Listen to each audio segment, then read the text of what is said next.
We're continuing with the halachot of Netilat Yadayim. Here in Siman Kuf Nun Tet, we're talking about the different halachot of the Keli. And Maran is actually going to bring down that there's going to be differences between whether it's going to have different types of breaks or different types of cracks or holes in a Keli.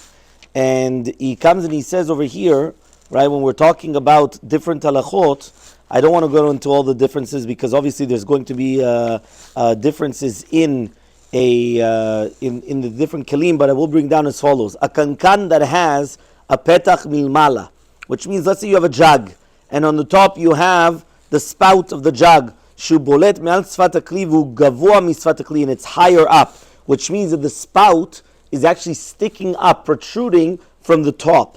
Or that it's called like this type of a pipe, or this is going to be sticking out from the top. Some people are machminim not to do netilat yadayim from such a kli. Why? Because from the skavata kli until the entrance, the top of the keli, eno mechil revit, you do not have a revit, and therefore he says, it's proper for them to be machmid. However, though minhagas sfaradim, if you're going to be mekel, you have what to rely on. And this is only going to be it's going to be above.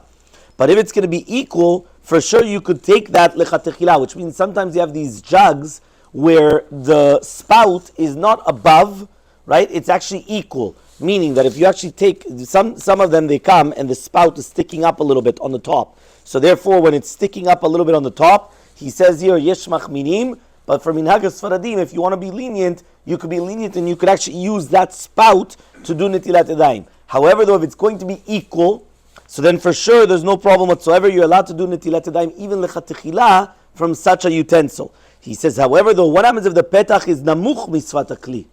What happens if the entrance is lower than the utensil? Which means that, for example, you have some of the jugs, and the jug is like this, right? It's round on the top.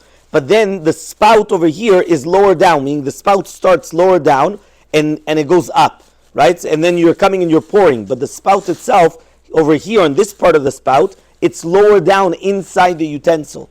So he comes and he says, in such a case, yesh lachmid sheyitol yadav derech petach ze davka velo misfat hakli shelamala mimenu, right? So therefore here you have to use the spout. Meaning, right, in the other place, if it's going to be shaveh, if it's going to be equal, you could use anywhere where you want on the utensil, there's no problem. If it's going to be above, so therefore, yesh machminim, don't use it at all, right? Because then what's going to happen is that in the spout itself, you don't have a revit. But if it's going to be below, you must use, right, this, you have to be machmir to use this entrance, this spout. Let's say you have two different spouts. One of them, right, to bring in water, and one of them to take out. So he comes and he says, and one of them is higher. It's nachon lachmir shelo yitol ela min petach tachton. Always take from the bottom one, right? But again, nevertheless, right, if you're going to be mekel also in this, you do have what to rely on. So again, all of these halachot have to do with the actual utensil in itself, to do with the spouts, right? But sometimes you're not going to use a keli of netilat yadayim. Let's say you'll use a pitcher or a jug. So therefore, just to have in mind all these of the halachot. The last halakha that I'll mention is koach noten b'netilah. The water has to come from a koach of a person. But if the water is being poured on itself, so therefore, right, it's not considered anything. Right? So for example, if you're just going to open up the faucet and put your hands underneath afterwards, right, at the end of the day, it could be that the first time that you open it up, it's koach kavra, which means that you were the one that caused to open up. But after that, that's it. So here it says, v'lachen, and therefore, let's say you come and you take a bucket of water and you pour it inside of a pipe of water. So now